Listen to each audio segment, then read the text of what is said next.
കൊട്ടിയൂരമ്പലം കൈലാസമായി, ഭക്തപ്രവാഹത്തിൻ ഗംഗയാറായി. ദക്ഷന്റെ ഹോമത്തിൻ ഭൂമി വിളങ്ങി, ദക്ഷിണ കാശിയെ നമ്മൾ വണങ്ങി.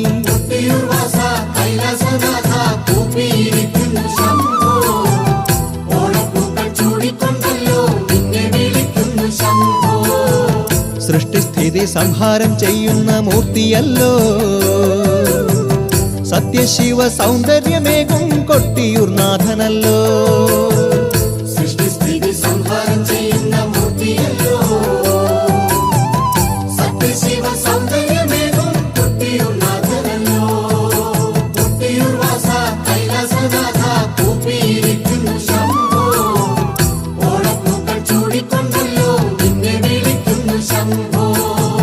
ദക്ഷനാകാലത്തൊരിക്കൽ ദുർഗാദേവിയെ പുത്രിയാക്കിടാൻ ബ്രഹ്മാവിൻ കാരുണ്യത്താലെ നന്നായി തന്നെ